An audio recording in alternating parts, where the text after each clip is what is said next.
കേരളത്തിന്റെ അഭിമാന പദ്ധതി എന്ന രൂപത്തിൽ ആരംഭിച്ച സ്മാർട്ട് സിറ്റി പദ്ധതി ഏതാണ്ട് കെട്ടടങ്ങിയിരിക്കുന്നു. അത് സംബന്ധിച്ച് വലിയ വിവാദങ്ങൾ ഇവിടെ ഉണ്ടായി. സ്മാർട്ട് സിറ്റിയിൽ നിന്ന്, ആ പദ്ധതിയിൽ നിന്ന് ദുബായ് കമ്പനി പിൻവാങ്ങുന്നു എന്ന വാർത്ത വലിയ തോതിൽ ആളുകളിൽ ആശങ്ക സൃഷ്ടിച്ചു. എന്താണ് സംഭവം എന്ന് മനസ്സിലാവാതെ.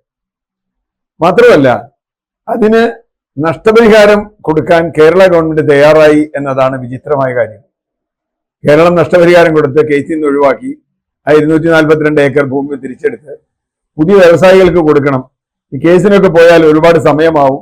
വേറെ ഏതോ പദ്ധതികൾക്കൊക്കെ വേണ്ടി അങ്ങനെ പോയിട്ട് ആർബിട്രേഷനിൽ പോയി ഒരുപാട് സമയം പോയി ഭൂമി കാട് കയറി കിടക്കും എന്നൊക്കെയാണ് നമ്മുടെ ബഹുമാനപ്പെട്ട വ്യവസായ മന്ത്രി പി രാജീവ് പറഞ്ഞത്.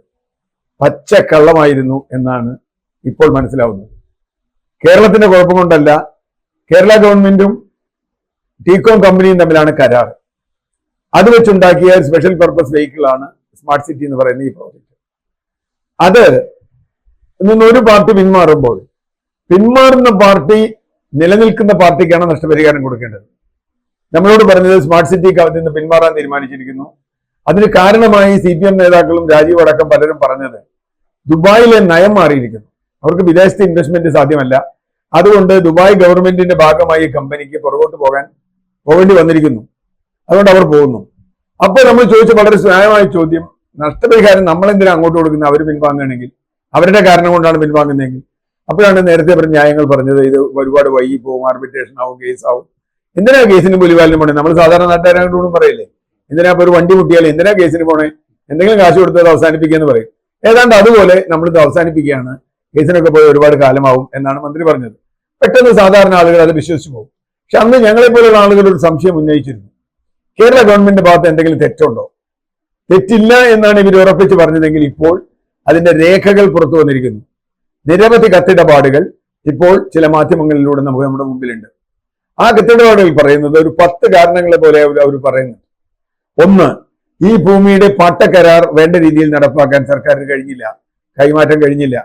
ഈ ഭൂമിക്കിടയിൽ ഇപ്പോഴും ചില ഒറ്റപ്പെട്ട തുരുത്തുകളുണ്ട്. 242 ഏക്കർ എന്ന് പറയുമ്പോൾ ചില ഒറ്റപ്പെട്ട തുരുത്തുണ്ടെങ്കിൽ അവർക്കൊരു നിർമ്മാണ പ്രവർത്തനം നടത്താൻ കഴിയില്ല. 3, അവിടെ മരങ്ങൾ ഉണ്ടായിരുന്നു, വെട്ടാൻ സമ്മതിച്ചില്ല. അവിടുത്തെ നിർമ്മാണ അനുമതിക്ക് ഇവർക്ക് തടസ്സം നിന്നു. തുടങ്ങി ഏറ്റവും ഒടുവിൽ ഏറ്റവും പ്രധാനപ്പെട്ട ഒരു കാരണമായി പറയുന്നത് സിൽവർ ലൈൻ എന്ന് പറയുന്ന സർക്കാരിന്റെ ഏറ്റവും വലിയ പദ്ധതിയാണല്ലോ, സർക്കാരിന്റെ ഏറ്റവും വലിയ സ്വപ്ന പദ്ധതിയല്ലേ. ആ പദ്ധതിയുടെ സ്റ്റേഷൻ സ്മാർട്ട് സിറ്റിയുടെ മുമ്പിലാണ് വരുന്നത്. ഇത് അവർക്ക് ഒരിക്കലും അംഗീകരിക്കാൻ കഴിയില്ല. സ്മാർട്ട് സിറ്റിയുടെ കുറച്ച് ഭൂമി പോലും അവരെടുക്കും. ഇത് സ്മാർട്ട് സിറ്റി പദ്ധതിക്ക് തുരങ്കമാണ്, ഇത് പാടില്ല എന്ന് അവർ പലവട്ടം നമ്മുടെ ഗവൺമെന്റിനോട് പറഞ്ഞെങ്കിലും ഗവൺമെന്റ് സമ്മതിച്ചില്ല. സിൽവർ ലൈനുമായി മുമ്പോട്ട് പോകും, സിൽവർ ലൈൻ ഓക്കെ, വരും കേട്ടോ എന്നൊക്കെ നമ്മുടെ മുഖ്യമന്ത്രി ഇടയ്ക്കിടയ്ക്ക് പറയും. ഓരോ ഘട്ടോ എന്ന് പറയുമ്പോഴും സ്മാർട്ട് സിറ്റി സാധ്യതകൾ കുറഞ്ഞു വന്നു എന്ന് പറഞ്ഞാൽ സ്മാർട്ട് സിറ്റി പദ്ധതി ഇല്ലാതാവുന്നതിന്റെ ഒന്നാമത്തെ ഉത്തരവാദിത്വം സിൽവർ ലൈൻ പ്രോജക്റ്റ് ആണ് എന്ന് വന്നിരിക്കുക. ഇത് തുറന്നു പറയാനുള്ള ചങ്കൂറ്റം വേണം. ഞങ്ങൾക്ക് സിൽവർ ലൈൻ മതി, സ്മാർട്ട് സിറ്റി വേണ്ട എന്നാണ് സർക്കാർ തീരുമാനിക്കുന്നതെങ്കിൽ കുഴപ്പമില്ല. അതിന്റെ കത്തടപാടുകളാ പുറത്തു വന്നില്ല. സിൽവർ ലൈൻ പദ്ധതി ഉപേക്ഷിക്കണം, അല്ലെങ്കിൽ അവിടെ സ്റ്റേഷൻ പറ്റില്ല, അല്ലെങ്കിൽ അതിലെ പോകാൻ പറ്റില്ല എന്നാണ് പറഞ്ഞത്. എറണാകുളം സ്റ്റേഷൻ കാക്കനാട് ഈ ഇൻഫോ പാർക്കിന് മുമ്പിലാണ് വരുന്നത് എന്നത് പ്രഖ്യാപിതമായ ഒരു കാര്യമാണ്. അതുകൊണ്ട് തന്നെ എറണാകുളം ജില്ലയിൽ ആ ഭാഗത്തൊന്നും അധികം ഭൂമി ഏറ്റെടുക്കേണ്ടി വരില്ല, കാരണം സ്മാർട്ട് സിറ്റിയുടെ ഭൂമി ഉണ്ടോ എന്നൊക്കെയാണ് നമ്മുടെ വിദഗ്ധർ, സിൽവർ ലൈൻ വിദഗ്ധർ നമ്മളോട് പറഞ്ഞത്. അതിന് സ്മാർട്ട് സിറ്റി ഒരിക്കലും അംഗീകരിച്ചിട്ടില്ല എന്നു മാത്രവുമല്ല, അങ്ങനെ വരികയാണെങ്കിൽ ഞങ്ങൾ പിൻവാങ്ങും എന്ന് അവർ എഴുതി കൊടുത്തിട്ടുണ്ട്. അതിന്റെ കറസ്പോണ്ടൻസ് ആണ് പുറത്തു വന്നിട്ടുള്ളത്. എന്ന് പറഞ്ഞാൽ നേരത്തെ പറഞ്ഞ പല കാരണങ്ങളുടെ കൂടെ സ്മാർട്ട് സിറ്റിക്ക് തടസ്സമായി വന്നത് സിൽവർ ലൈൻ ആണ് എന്ന് ഇപ്പോൾ വന്നിരിക്കുന്നു. ഇവിടെ സർക്കാർ സത്യസന്ധമായി കാര്യങ്ങൾ പറയണം. അത് മറച്ചു വെക്കാനാണ് കാശ് അവർക്ക് കൊടുത്തിട്ട് കാര്യങ്ങൾ ഒതുക്കി തീർക്കുന്ന ഒരു തരംഗ സമ്പ്രദായമുണ്ടല്ലോ, തരംഗ സമ്പ്രദായത്തിലേക്ക് സർക്കാർ പോയത്. സർക്കാർ ഇങ്ങനെ കൊടുക്കുന്നത് സർക്കാരിന്റെ പണമല്ല, നാട്ടുകാരുടെ പണമാണെന്നുള്ള അറിയണം. മന്ത്രിമാരുടെ പണമൊന്നുമല്ലല്ലോ അത്. സർക്കാരിന്റെ പണം എന്ന് പറഞ്ഞാൽ നാട്ടുകാരുടെ പണമാണ്.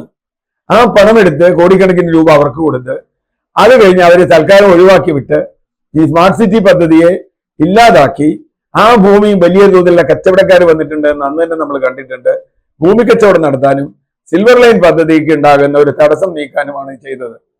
ഇത് ജനങ്ങളോട് സത്യസന്ധമായി തുറന്നു പറയണം. കേരള ഗവൺമെന്റിന്റെ തെറ്റുകൊണ്ടാണ് സ്മാർട്ട് സിറ്റി പദ്ധതി ഇല്ലാതാവുന്നത്. അല്ലാതെ ദുബായ് ഗവൺമെന്റ് ഏതെങ്കിലും നയം മാറ്റി ഇവിടെ ഇൻവെസ്റ്റ്മെന്റ് വേണ്ട എന്ന് പറഞ്ഞു എന്നൊന്നും ഈ കത്തിടപാടുകളിൽ എവിടെയുമില്ല. ഇത് നമ്മളെ വഞ്ചിക്കാൻ നമ്മുടെ സർക്കാർ നമ്മളോട് പറയുന്ന നുണയാണ്. ഇത് തിരുത്തിച്ചേ പറ്റൂ. കാരണം ഇത് വഞ്ചനയാണ്. സ്മാർട്ട് സിറ്റി വന്ന കാലത്ത് തന്നെ നമ്മൾ ഈ കാര്യം ഉന്നയിച്ചിരുന്നതാണ്. സിൽവർ ലൈൻ പദ്ധതിയുടെ ഭാഗമായി അവിടെ തന്നെ ശേഷം വരുമ്പോൾ സ്മാർട്ട് സിറ്റിയിൽ നിന്ന് സ്ഥലം എടുത്തിട്ടാണ് സിൽവർ ലൈൻ ചെയ്യുന്നതെങ്കിൽ സ്മാർട്ട് സിറ്റിക്കാരുടെ അനുമതി ഉണ്ടോ എന്ന് ചോദിച്ചു. അന്ന് പറഞ്ഞു അതൊക്കെ ഉണ്ട്, സ്മാർട്ട് സിറ്റി ഒക്കെ നമ്മൾ പറഞ്ഞാൽ കേൾക്കുന്നവരല്ലേ എന്നായിരിക്കും പറഞ്ഞു. എന്ന് പറഞ്ഞാൽ സ്മാർട്ട് സിറ്റി പദ്ധതിയെക്കുറിച്ചും സിൽവർ ലൈൻ പദ്ധതിയെക്കുറിച്ചും പച്ച നുണകളാണ് നമ്മുടെ ഭരണകൂടം നമ്മളോട് പറഞ്ഞുകൊണ്ടിരിക്കുന്നത്. എന്നിട്ട് അത് ഒതുക്കാൻ വേണ്ടി നമ്മുടെ പണം എടുത്ത് വീശുന്നു. ആ പണം ഉപയോഗിച്ചാൽ അവർ മിണ്ടാണ്ട് പോകൂടാ, അവർക്ക് കാശ് കിട്ടിയാൽ മതി, കാരണം എന്ത് പറഞ്ഞാലും കുഴപ്പമില്ല. അതുകൊണ്ട് ഇത് സംബന്ധിച്ച രേഖകൾ ഇപ്പൊ പുറത്തു വന്നിട്ടുണ്ട്. ആ രേഖകൾ വായിച്ചാൽ ആർക്കും മനസ്സിലാവും സ്മാർട്ട് സിറ്റി അട്ടിമറിച്ചത് കേരള സർക്കാരാണ്. സിൽവർ ലൈൻ കൊണ്ടുവരിക എന്നുള്ള ഒരു ലക്ഷ്യമാണ്. ഭൂമി കച്ചവടം മറ്റൊരു ലക്ഷ്യമാണ്. ഇതൊക്കെ മറച്ചു പിടിക്കാൻ സർക്കാർ ജനങ്ങളുടെ പണമെടുത്ത് കൊടുക്കുന്നു. ഇവിടെ സത്യസന്ധമായി കാര്യങ്ങൾ അറിയാൻ ജനങ്ങൾക്ക് അവകാശമുണ്ട്. ഈ വഞ്ചന ജനങ്ങൾ അറിഞ്ഞേ പറ്റൂ.